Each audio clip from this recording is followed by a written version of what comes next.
Frankenstein, por Mary Shelley. Robert Walton deja su país natal, Inglaterra, porque decide ir al Polo Norte para explorarlo. Para esto reúne a un grupo de hombres.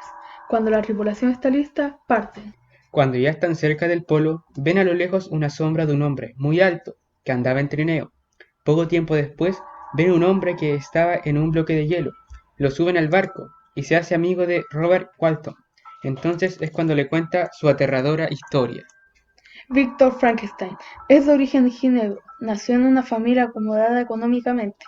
Cuando era niño era muy feliz. Cuando su prima nació, se la encargaron al padre de Víctor, quien aceptó y decidió comprometerla con su hijo. Desde que Víctor era muy pequeño se interesó en los secretos de la naturaleza. Durante mucho tiempo estudió a Cornelius Agrippa, hasta que un día se fue de Ginebra a Ingolstadt con la idea de aprender sobre los avances de la ciencia. Lo que más le apasionaba es la estructura del cuerpo humano.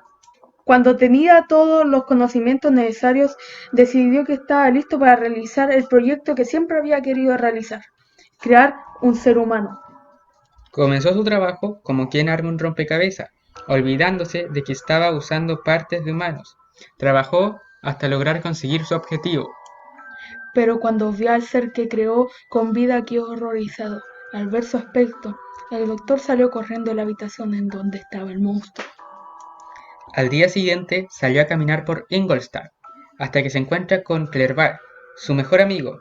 Víctor lo lleva a donde estaba viviendo.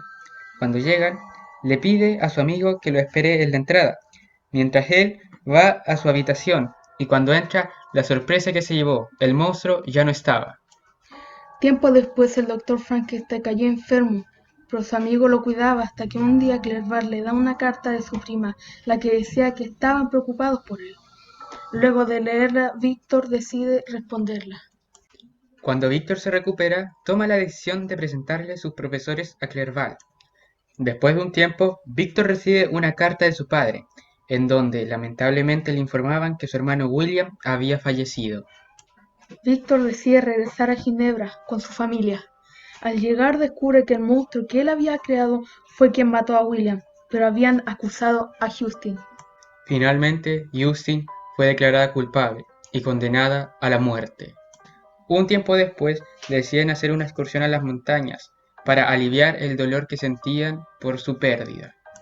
Una vez que llegan a su destino, Víctor decide subir la montaña solo. Es en eso cuando se encuentra con el monstruo. Él solamente le dice que quiere hablar, que lo acompañe a su morada. Víctor accede. Es una vez que están ahí que el monstruo le cuenta su historia. Cuando fue abandonado por el Dr. Víctor, el monstruo salió al mundo exterior, en donde por su horrible aspecto fue víctima del odio y el rechazo de todas las personas. Su corazón era puro, pero mientras transcurría el tiempo se fue pudriendo. Un día llegó a una granja y se escondió en el sótano que tenía.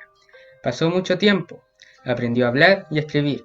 Un día decidió entrar a la casa para hablar, pero pasó lo que se temía. Fue golpeado y expulsado de la casa.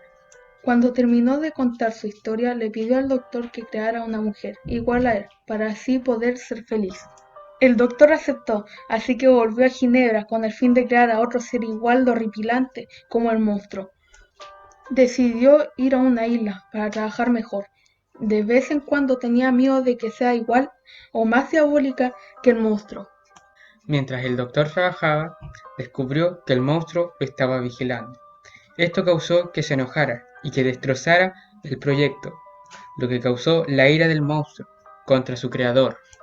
Por esto, el monstruo comenzó a asesinar a sus seres queridos. Primero al pobre Clerval, luego a Elizabeth, quien se había convertido en la mujer de Víctor. Era una mujer de una bondad angelical y una incomparable belleza.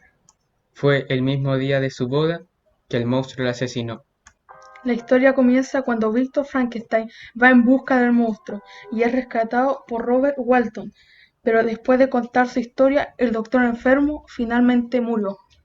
El cuerpo del doctor estaba en un camarote. Mientras Walton recorría el barco, escuchó ruidos en el camarote. Era el monstruo, que lloraba al ver que su creador había muerto. Cuando Walton entró, la criatura le contó su arrepentimiento y que quería dejar la vida, ya que no tenía motivo para existir. terminó de hablar y saltó por la ventana del camarote, desapareciendo. ¿Por qué el monstruo decide vengarse de su creador? El monstruo decide vengarse de su creador ya que no cumplió con su parte del trato, el cual consistía en crear a una hembra igual que horrorosa que él. Pero mientras trabajaba descubrió que el monstruo lo vigilaba. Esto causó que se enojara y destruyera su proyecto. El inicio del libro nos pareció un poco confuso ya que no entendíamos la relación de Robert Walton y Frankenstein. Pero mientras más leíamos el libro, más entendíamos y más nos interesábamos en él. Lo que más nos gustó fue cuando el doctor Frankenstein empezó a contar su historia, y lo que no nos gustó fue que el final del libro se hizo muy predecible.